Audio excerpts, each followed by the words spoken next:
Good afternoon, everybody.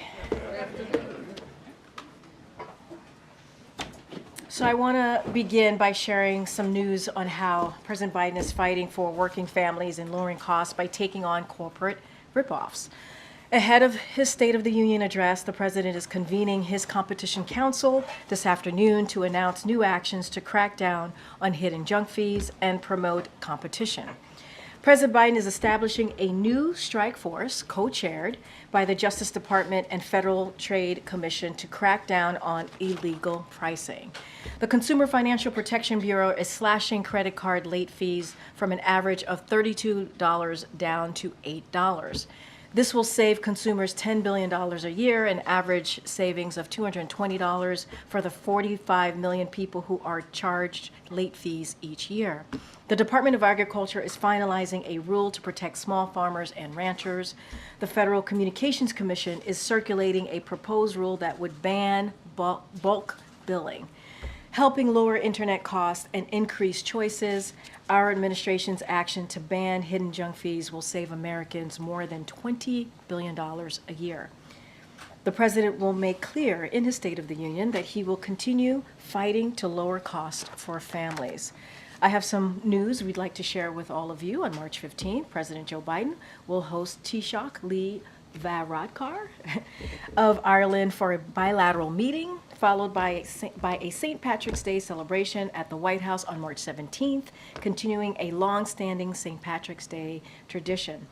The leaders will reaffirm the close and enduring partnership between the United States and Ireland and the extraordinary bonds between our people. They will discuss our country's shared commitment to continue supporting Ukraine in the face of Russia's brutal aggression, as well as our cooperation on a range of other global issues. They will reaffirm their steadfast support for the Belfast Good Friday Agreement, as we welcome the recent restoration of Northern Ireland's executive and assembly.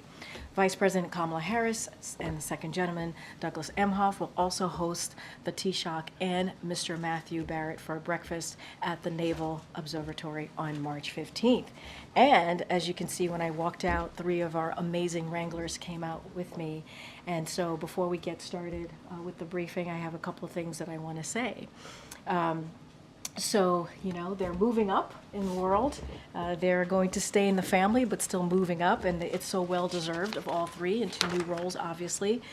Allison Bayless has been by my side since day 1 and a rock star Wrangler. I'm gonna get emotional. For the last 2 years, is moving over to the campaign. There is no one who works harder or more hours on our team than Allison. As you can all attest by the hours of the day that she responds to your emails, she accomplishes everything with diligence and composure, and she always has a bright sunshine spirit. Even when I'm in my dark spaces, as we tend to joke around, and she has an incredible sense of humor and a wit that is unmatched. Silas Woods has the biggest heart of everyone that I know. And sometimes I worry about him because he has such a big heart. And every single day I see him go above and beyond to coordinate movements, get you all what you need, and make accommodations for everyone as he can.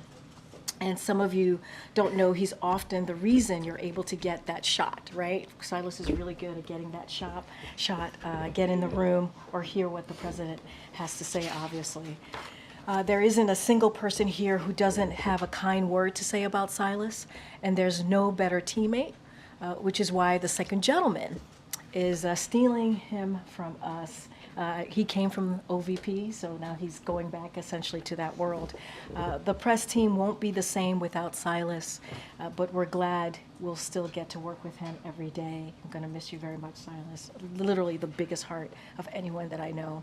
And finally, Davis Conger came to us from the State Department, having traveled the world with Secretary Blinken. He's brought skill and professionalism to our team, and he's someone you always know you can rely on. Every day he has brought competence, kindness, and coolness under pressure to his job. He's always so even keel and cool, which is why Annie Tomasini has hired him as an advisor in the Office of the Deputy Chief of Staff. Three incredible new roles for three incredible young people. We're extraordinarily proud of all of you, the work you've done and the work you will now continue to do at a higher level, obviously on behalf of this president. And so I am super, super proud of you. You guys are like my kids who are flying off. So I'm glad you will still be part of the broader team, obviously, and I'm really, really sad to see all of you go, but I am so personally proud of all of you. And now they're gonna get up and they're gonna walk out because there's so much work to do, as you know, as Wranglers. But thank you guys, love you all. Thank you.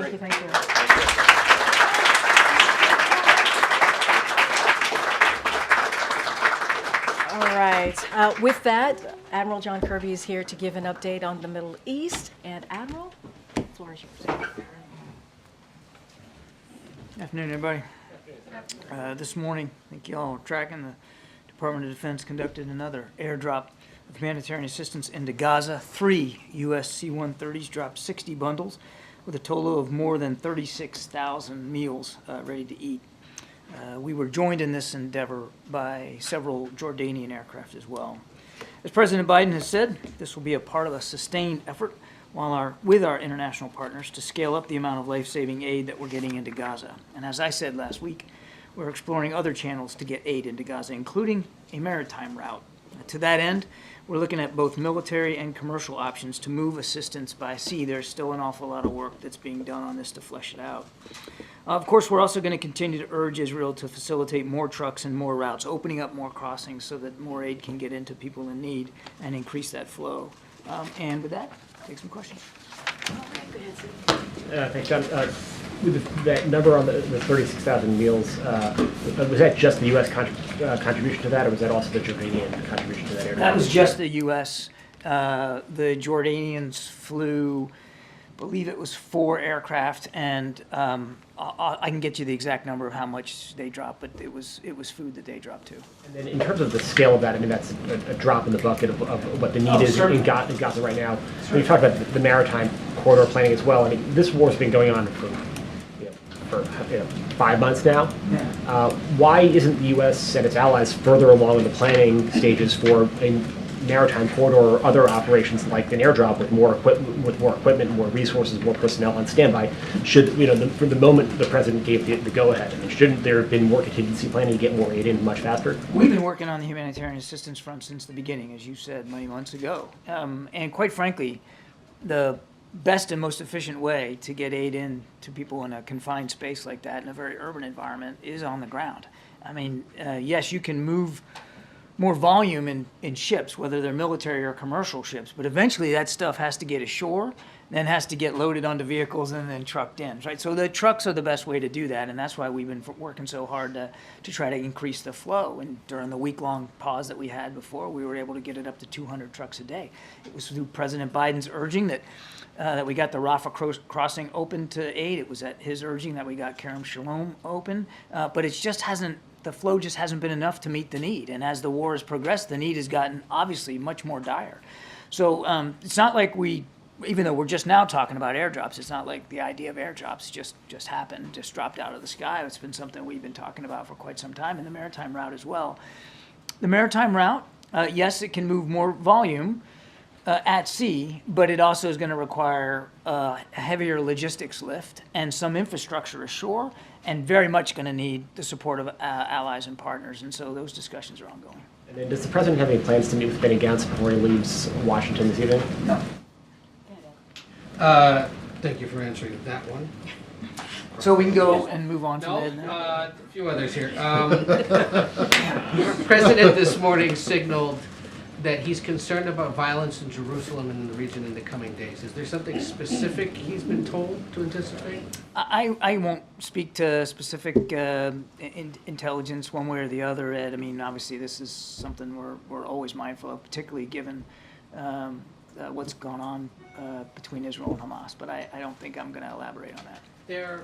Just to backtrack on something from last week, I don't think you've been asked about this, at least on camera, but when he was in New York and suggested he had reason to believe there'd be a ceasefire by Monday, and that hasn't happened. Why did he think that at the time? He was referring to updates and briefings that he'd been getting from the national security team about the progress of negotiations. Obviously, we'd all wish that that had happened. We wish that it would happen today, but we're still negotiating. We're still trying to get there. And on Haiti, is the U.S. continuing to monitor that situation, and does it have any sense of the whereabouts of the Prime Minister? Yes, as far as I understand, no. I'll let the Prime Minister speak to his travel, but I'm not aware that we have any keen sense of what his whereabouts are. Thanks. Just following up on Haiti, you've called on Americans to evacuate. How should they do that when the airport is under attack? We again, I'd refer you to the State Department. They're the ones that issued that advisory. Not a safe time for Americans to be in Haiti right now. There are other ways to leave. Again, let the State Department do that. They're in touch with or are making themselves available to Americans who are there and want to get that information. You said yesterday that you're working to expedite this multinational force led by Kenya to deploy to Haiti as soon as possible. They've said that they're ready to deploy within 72 hours. The holdup is funding, in part U.S. funding that was pledged by the administration that's being held up, as we understand it, by Republicans in Congress. How urgent are those conversations, and how are you going to expedite it if you've got this key holdup? Yeah, I'm not sure that simplistic explanation is exactly accurate. That is the only thing holding this up. But let's put that aside. You're right. We're going to need some support, and we are working actively with members of Congress. I mean, I think we can all recognize that this is in our interest as well as the region's interest, and certainly the interest of the Haitian people to get a more stable, calm, secure environment there. So just one last follow-up. If that's a simplistic explanation, then what is the holdup? Again, Kenya's already agreed to do this. That's a big first step. And we're working with Kenya. We're working with other partners to see if we can get this multinational security mission up and running as soon as possible. I just don't have any more updates for you than that. Thanks, Admiral. Thanks, Karine. You had said yesterday that part of the reason why it's so hard to get aid into Gaza is, in some cases, because of the Israeli war cabinet. Is that acceptable? There's nothing acceptable about the dire situation on the ground in Gaza in terms of the lack of food, lack of water, lack of medicine, in some cases a lack of fuel. That shouldn't be acceptable to anybody. So short answer to your question is no, it's not acceptable, and that's why we continue to work with our Israeli counterparts. As I said in my opening statement, and you've heard the President say as well, and the Vice President, that it's time for Israel to open up more crossings and allow more aid in. And on the Vice President, there were reports that the National Security Council had asked her to, quote, tone down her speech on Sunday. What can you say about that? I would point you to what the Vice President's spokesperson already said about that story in calling it inaccurate. Does the administration still believe it's more effective to withhold public criticism of Netanyahu in order to have more sway in private? And is that private sway waning? I don't think I'm going to accept the premise of that question. I mean, we have been nothing but candid and forthright in private with our Israeli counterparts, and certainly in public in the comments that we have made. You've heard again from the President and the Vice President just recent days, expressing very clearly what our concerns are with the humanitarian situation in there and how it is unacceptable and how we need the Israelis to step up and do more. And just lastly, Hamas said today they won't accept a deal that does not include a complete withdrawal of Israeli troops from Gaza. Is that realistic? And if not, where do negotiations go from here? I ain't going to negotiate in public. We've been working this real hard. As you heard from President Biden just today, that we're still hopeful we can get there, but nothing is done until everything is done, and not everything is done in terms of this negotiation. So what we're looking for and what we want, temporary ceasefire for about 6 weeks. That'll allow us to get more aid in, and more importantly, get all those hostages back with their families where they belong and reduce the violence. That's the deal on the table. And as the president also said today, it's a rational deal, and the Israelis have been cooperating. They have been negotiating in good faith on this. It's time for Hamas to step up to the plate, take a swing, and let's get this thing done. The Hamas is saying that they have now extended a deal that Israel has not responded to. Israel is saying that Hamas has to accept the deal that you've been referencing with regard to hostages. can you sort out what's true in both of those things? And can you also comment on, has it been more difficult to have these talks in Cairo without an Israeli representative at the table? I kind of sort of already did it, Jeff, but I'll take it a different way. There has been, throughout the process of these many weeks, back and forth between the sides, proposals, counter proposals, and haggling over the details and all the modalities of how this is going to work in terms of the phasing of the hostages and how many, and the release of Palestinian prisoners and how many, and how that's all going to take place. There is now a framework. There is a deal, as the president said today, that has been the result of all this back and forth. So the back and forth has happened. There's a deal now, and the onus is on Hamas to accept it. And you had a second question. Israel hasn't been at the table. Oh, and in Cairo. Again, I won't speak to Israel and the presidents of their negotiators when they get to speak to that. But as I said earlier, the Israelis have negotiated in good faith. They have agreed to this framework. They have taken it right up to the end, and now it's up to Hamas. Given that Hamas has now responded to the deal and that they have not agreed to it as written, is it still practically possible to come up with an agreement by the start of Ramadan? Look, the negotiators are working hard on this, Kevin. That's what we hope will happen, but we'll have to see. So there is still a belief that that is a possibility. I didn't say belief. I said we hope that we can get this done as soon as possible. We would have liked to have this done 2-3 weeks ago, if not before then. We are where we are, and we're working on this really, really hard. And given what the president said about the potential dangerous situation should an agreement not be reached, what conversations is the White House having with Israel about, for example, the situation around the Al-Aqsa Mosque? What are sort of the conversations in advance to try and curb some of the violence that the president... I don't think the Israelis need to be reminded by the United States that they live in a tough neighborhood. And I don't think they need to be reminded about the prospect of violence, particularly in a sensitive time like Ramadan. They don't need us to remind them of that. They're well aware of it. Again, we're going to continue to work with them as we have to help make sure that they can defend themselves against Hamas, make sure that the Israeli citizens are safe and secure as much as possible, and that we can try to get this hostage deal in place. Yeah, thank you. Go ahead, Jay. Hey, thanks, Karine. John, why isn't President Biden meeting with Benny Gantz while he's in Washington? Mr. Gantz asked to come to Washington and asked for a series of meetings with administration officials, and he's getting those. He met with Jake Sullivan yesterday. He met with the Vice President yesterday. Today, he's met with the Secretary of Defense and the Secretary of State. All of these conversations have been constructive and productive, and we hope that Mr. Gantz goes home informed by the conversations that we had and the concerns that we expressed. I mean, was it a scheduling issue with the president being in Camp David, or was it?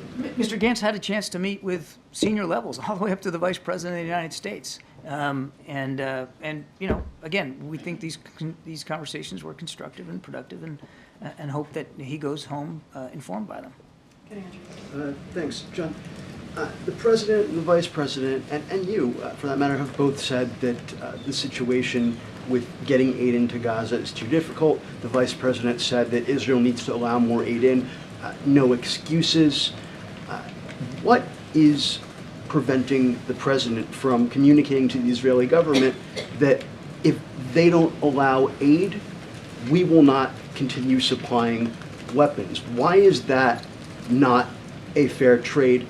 No aid, no bombs. Because the president still believes that it's important for Israel to have what it needs to defend itself against a still viable Hamas threat. Maybe some people have forgotten what happened on the 7th of October, but President Biden has not.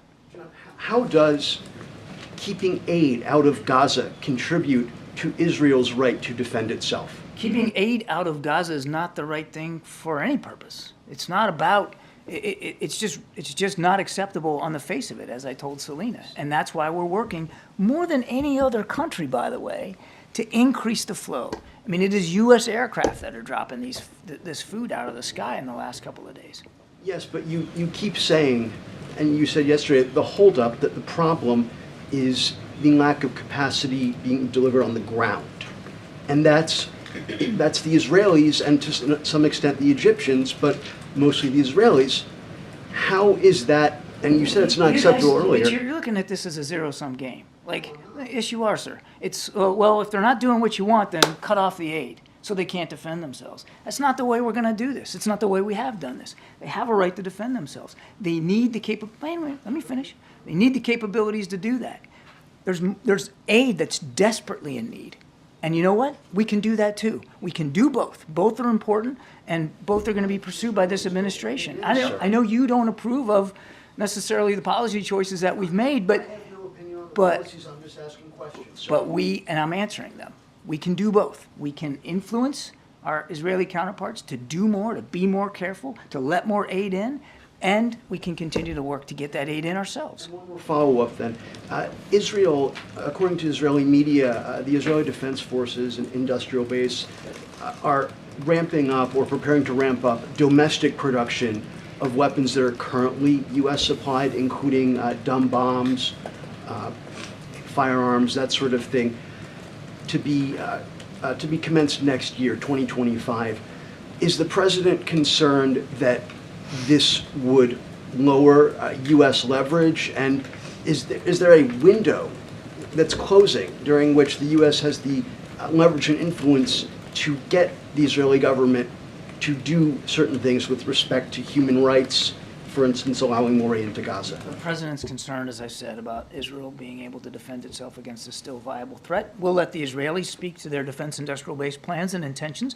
They're a sovereign country.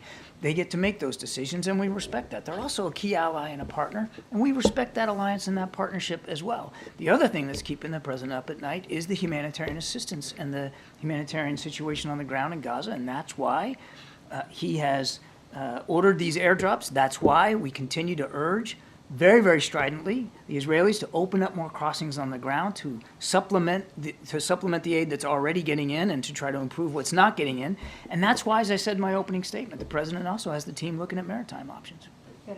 Thank you so much. I want to ask you about some remarks the French President Emmanuel Macron made today.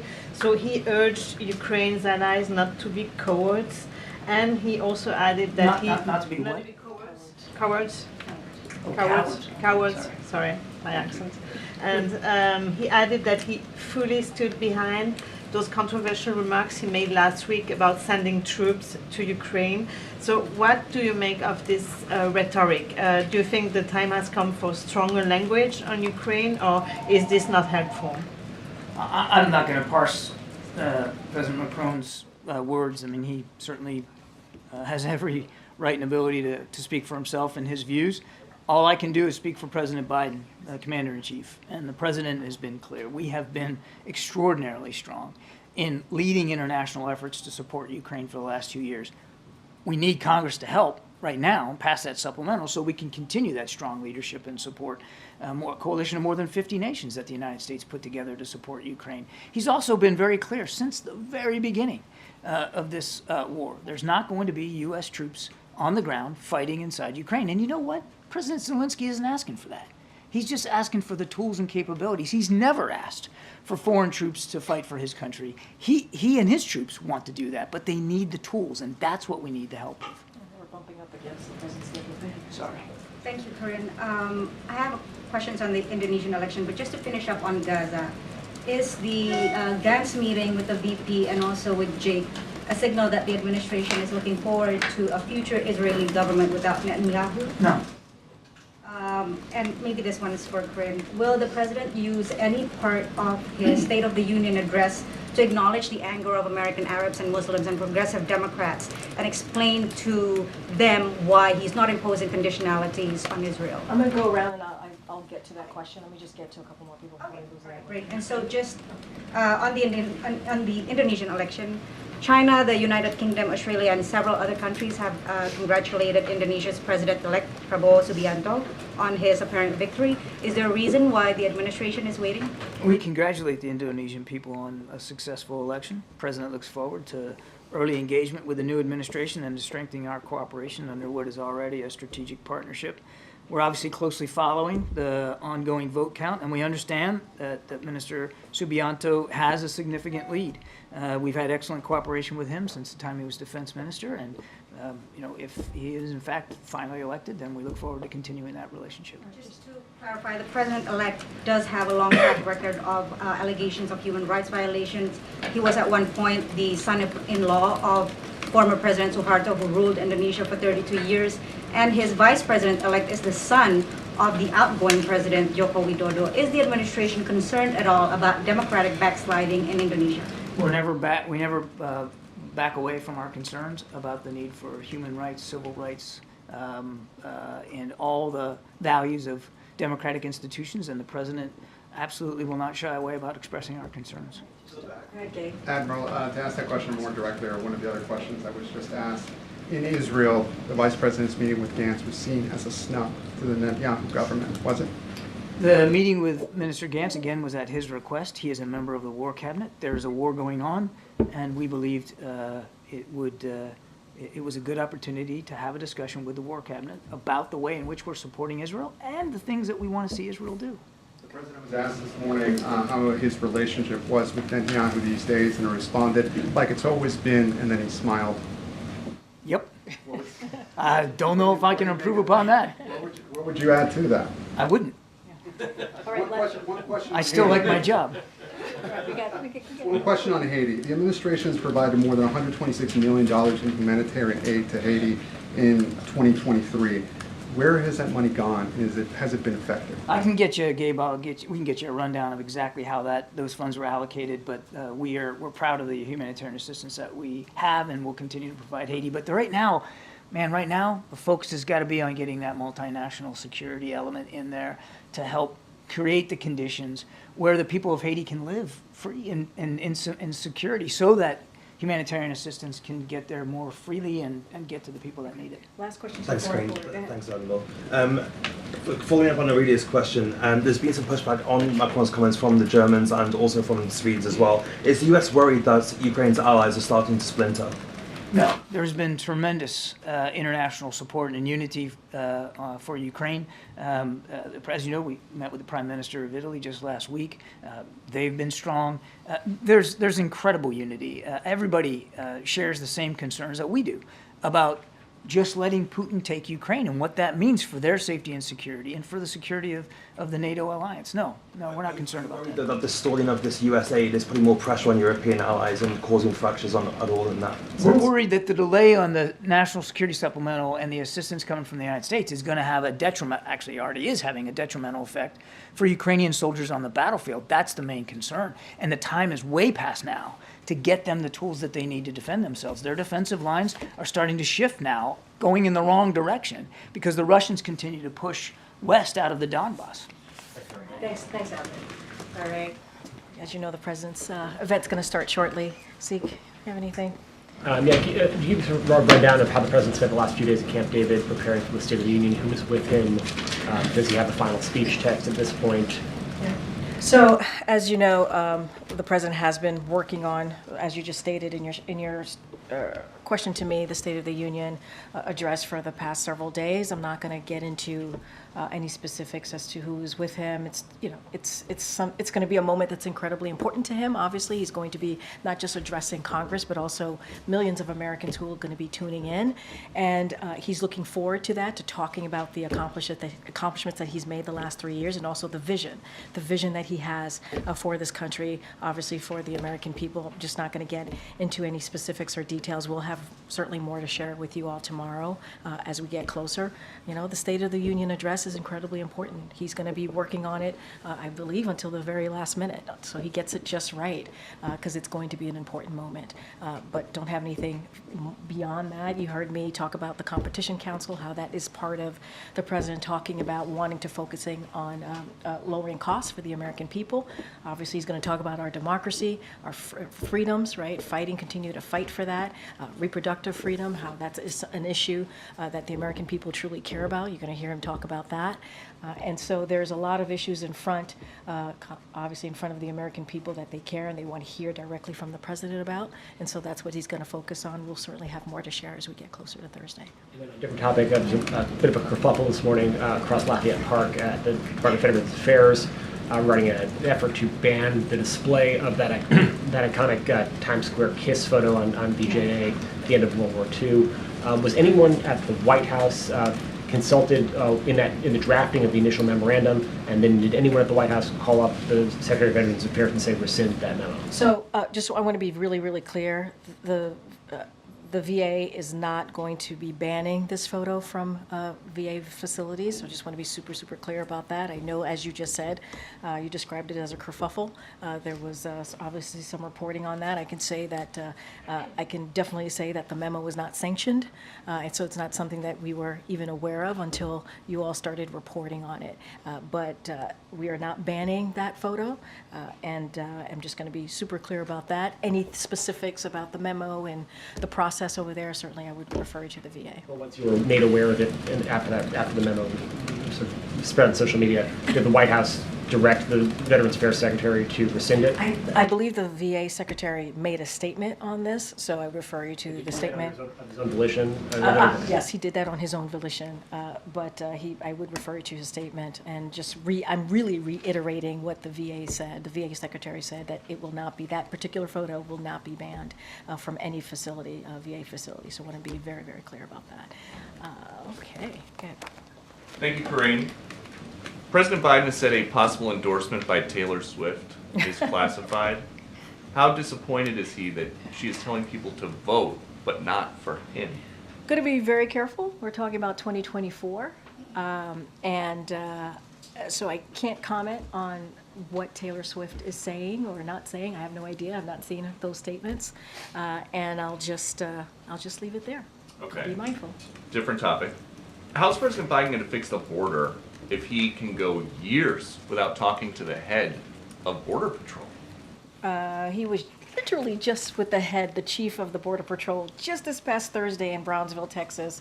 You all reported it. You all saw it. He was with the chief, Chief Owens, I believe. The chief, who was in charge for 2 years before that, said, "I've never had one conversation with the president or the vice president." How is that possible? So one thing I will say about Chief, you're talking about Chief Ortiz. This is Chief Ortiz. Yeah. So he was invited, I believe, to participate in the president's first trip visit to El Paso, which was back in January of 2023, and he did not attend. He was invited, but he was invited.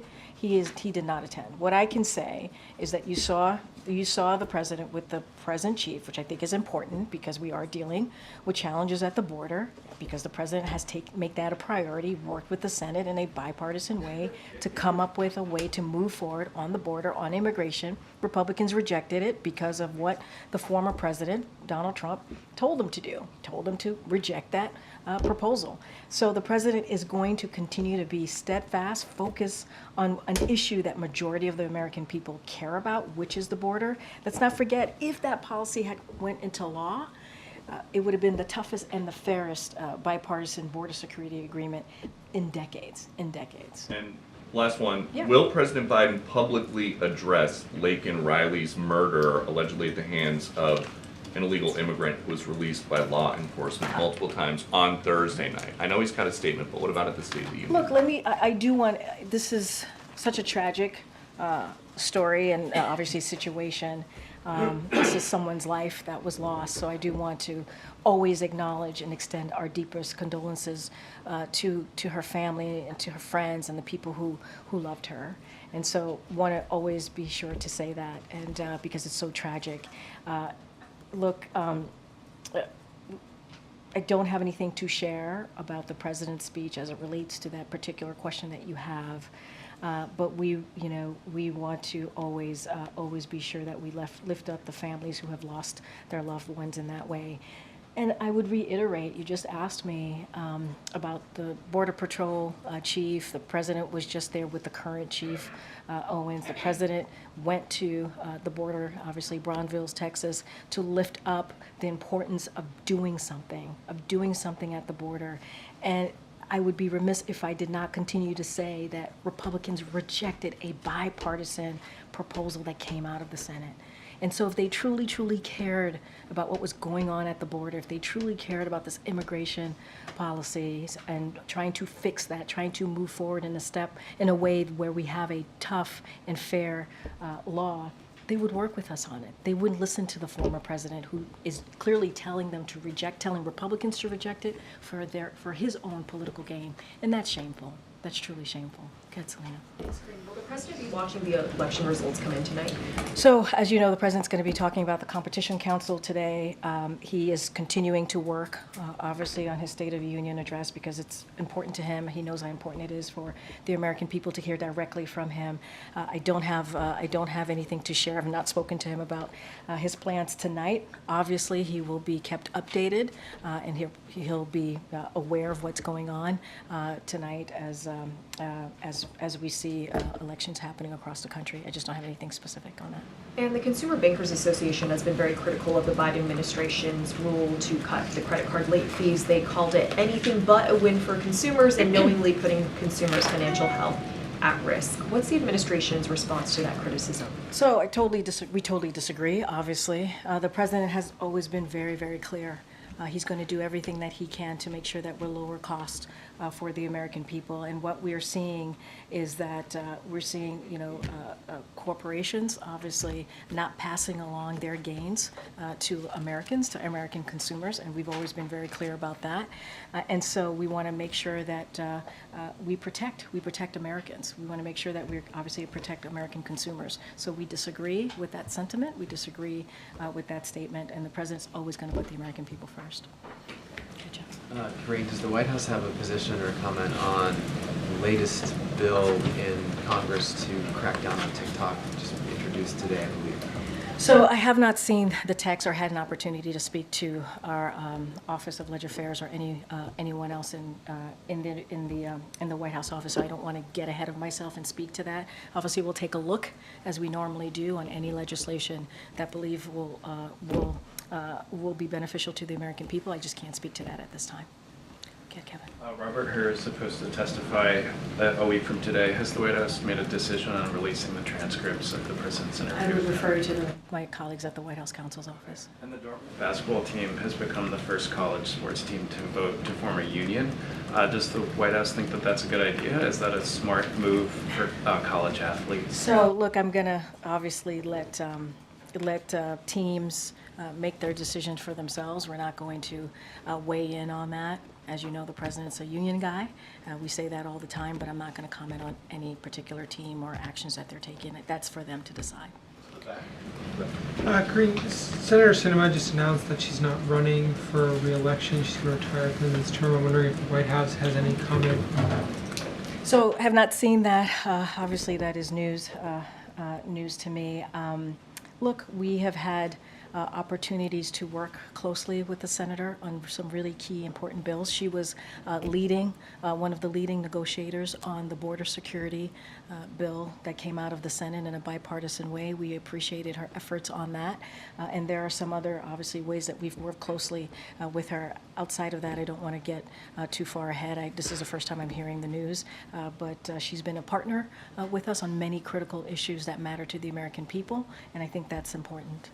Is there anything you can tell us about the president's travel after the State of the Union this weekend and next week? I think bless you. I believe the campaign has made some announcements on some travel that the president will be doing after the State of the Union, so I would refer you to them. It is common that after a State of the Union, the president goes around the country to speak directly to the American people. You're going to see the president do the same, but I would refer you to the campaign on specific stops that he has coming up. Okay. I just wanted to ask about the Meta breakdown this morning, hundreds of thousands of users. Do you have any more information on that and whether it's connected to a cyber attack? So obviously we all are aware of what happened for the last couple of hours, the incident. And so So don't have anything at this time. We are not aware of any specific malicious cyber activity, so I can say that, or any specific nexus as it relates to today's election. But we would have to refer you to the individual social platforms, obviously, for any more information on that. Quick separate one, on the minibus spending agreement in Congress right now, it would divert about $45 million in fees from the Justice Department's antitrust division. So I'm just wondering, given the administration's take on antitrust, is this a concern that that money would be going away? So look, as it relates more broadly, well, I'll say this. The president obviously strongly supports funding for antitrust enforcement, which is critical to promoting competition and lowering costs for consumers. This is a bit more complicated, so I just want to break this down a little bit. The antitrust funding proposed in the funding bill is a 4% increase over the last year and a 26% increase since 2021. Because of the Fiscal Responsibility Act, every agency is subject to budget caps, so preventing us from fully funding programs the way we want to. These full year bills represent a compromise. Obviously, this is what has come together with these 6 different bills. So no one got everything they wanted, obviously. That's what a compromise is. But they fund the government, prevent a damaging shutdown, and protect our progress. And that's what happens when you come forward with a compromise, a bipartisan compromise. Okay. Is the President aware or have any concern about the number of Super Tuesday states that have campaigns for uncommitted votes, ceasefire write-ins, essentially a vote against the president because of his stance on the war in Gaza? So look, I'm going to be super mindful. These are obviously people are voting right now, and I cannot speak to any upcoming election or as voting is happening. So I'm going to be super careful about that. But what I will say is what I said last time when I was asked about Michigan specifically. The president thinks it's important for Americans to voice their opinions, to have their voices heard. He thinks that's incredibly important. We understand how painful this moment is for many Americans, for many communities. Obviously, the Arab the Arab community, the Muslim community, more specifically, and so we get that. But I just want to be super careful and not speak to upcoming voting that's happening right now. To be more specific, I know you had a similar question. Also, the message that the president will be saying during his State of the Union, and then I think you mentioned to my colleague that he will be taking this message around the country after the address. Is Michigan one of those destinations? So, not going to get into the states. I know that the campaign announced a couple of states already that he's going to be going to right after Thursday. So you could expect the president to be visiting multiple states across the country the next, obviously, couple of months. I'm not going to get into that. I would refer you to the campaign specifically on the most upcoming states, the announcements that they've made. And I just kind of laid out, what the president has been very clear about, the understanding of how people should have the right to voice their opinion, to voice their concern, to voice their pain. And that's what the president is going to consistently do. He's a president for all Americans, obviously. As it relates to the State of the Union, I'm just not going to get ahead of any specifics on what he's going to say as it relates to that question. Okay. Thanks, Karine. So Cookie Monster posted on X that shrinkflation is making his cookies smaller. The White House official Twitter or X responded that blaming shrinkflation basically on companies. So does the president again believe that shrinkflation and inflation are solely a company problem, or do his policies play any role in that? So also for my tweet, I believe we said C is for consumers getting ripped off, right? And the president has called on companies to stop taking advantage of Americans. He's been very clear about that. He's repeatedly called on large corporations, more specifically, to pass along their savings onto their customers. We've said that. We've been very consistent about that. And that includes ripoffs, such as shrinkflation. We see that. And where the size of a product, for those who don't know, gets smaller even as the price stays the same or increases. That's what we've been seeing. And so it's giving families less bang for their buck. And the president has said, and I'll quote him, tired of being, the president said, Americans are tired of being played for suckers.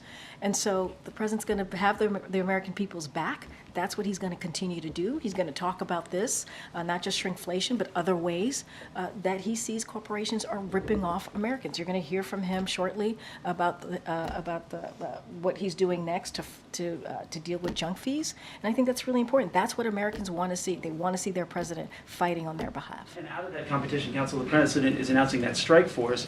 Why did it take the Cookie Monster to speak up, or an election year for this strike force to go? Why not do it a couple of years ago when inflation was 9%? I disagree with the premise of your question there. It did not take the Cookie Monster. If anything, it feels like the Cookie Monster is responding to us and what we've been saying about shrinkflation. I can't believe I'm having a conversation about the Cookie Monster at the podium, but that's a good one. I'm glad you're awake. I'm glad you woke up for me. I know you were nodding off in the back earlier, but why did it take so long to announce a strike force? I mean, when look, inflation was 9%? here's the thing. The President's Competition Council has been going on for some time now, right? He has taken this very seriously and finding ways to lower costs for the American people as we are obviously dealing with inflation, right? Obviously dealing with that because of what we are coming out of with the pandemic. So the president has taken actions. He's going to continue to do that. I would say the strike force is just another way along of many other announcements that this president has made in dealing with large corporations ripping off Americans, right? And dealing with how do we get rid of junk fees. And so that's what you're going to hear from the president. So to say that, now all of a sudden he cares about this is not true. It is a false premise. It's a false question because the president has been dealing with this for some time now. And now he's making a new announcement on the strike force, and I think it's important. And so you'll hear more from him momentarily. One more, if I may. The president, I noticed, had note cards at the border when he was doing his briefing there. He also had note cards last Friday with the Italian Prime Minister. Why does the president rely so heavily on note cards? You're upset because the president has note cards? You're asking me a question about the president having note cards? I'm asking why The does he rely president who so has heavily? had probably one of the most successful first 3 years of an administration than any modern day president. He's done more in the first 3 years than most presidents who had 2 terms. You're asking me about note cards? I don't think that's, wait, I'm not speaking to you right now, James. I'm talking to your friend over here, Ed. So thank you so much, but thank you so much for interjecting. Go ahead, Ed. I was just asking why he relies so heavily on note cards. I think what's important here and what the American people care about is how this president is delivering for them, and that's what he's doing, and that's what's the most important thing here. All right, I'm going to take. Okay. Did I call on you already? You did. Okay, wait, no, I can't do that. Go ahead, Karen. No. Go ahead, Karen. Go ahead, Karen. Alexei Navalny's widow, Yulia, was invited to the State of the Union by the White House, but she's unable to make it. Did the president extend that invite personally when he met with her last month? Yes, I can confirm that she was indeed invited to the State of the Union. She is no longer able to attend. I would have to refer you to her and her people as to specifically why, but I can confirm that yes, she was invited. Extend that invitation? Yes, the president did. When they met? Yes, the president did. Go ahead, John. Go ahead, John. Go ahead, John. John, go ahead. Go ahead, John. The president recently said that he'd be open to meeting with the House Speaker in regards to that Ukraine funding bill. Is there anything to report? Is the president reaching out to the House Speaker in terms of a one-on-one conversation? Well, they just met, the Big Four just met last week. They talked about the importance of obviously the National Security Supplemental, which includes the Ukraine funding. They talked about obviously avoiding a shutdown, which we are glad to see that Congress is doing that. And as you know, they had a pull aside, they had a brief meeting afterwards. Not going to get into what was discussed, it was a private meeting, but the president has spent some time with the speaker over, just last week, literally, they were together just last week. I don't have anything else to share. All right, guys, we're going to wrap it up. Go ahead. Thanks, Karine. Is the White House concerned about another... Oh, I'm so sorry. No, I'm more so teasing. I'm giving it a hard time. Go ahead. Is the White House concerned about another bank failure after New York Community Bank shows signs of trouble? So, look, obviously I want to be super careful, right? This is something that is monitored by regulators, and this is something that they take very seriously and are always monitoring. I don't want to get ahead of that, and we're always going to keep an eye on that, or they will, more specifically regulators. I just don't have anything else to share beyond that. All right. In the vein of that question about the Yes, speaker, yes, one sir. of mine was, he did last week extend a bipartisan olive branch to the former president to work with him on border security.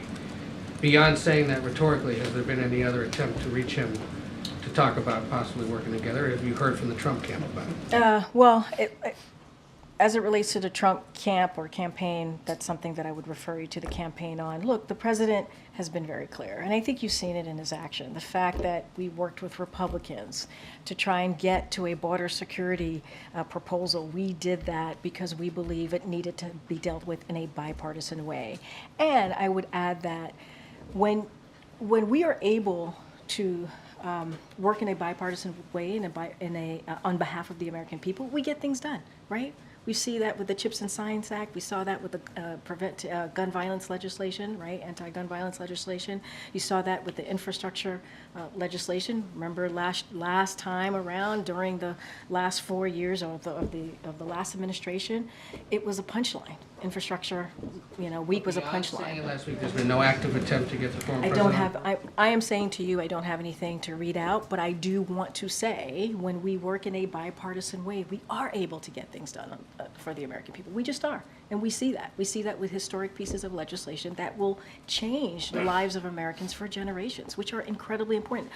Issues that majority of Americans care about, and I think that's important. I don't have anything to read out on any outreach. I would certainly refer you to the campaign on anything specific as it relates to the Donald Trump campaign. All right, guys, I'll see you tomorrow. Thanks, everybody.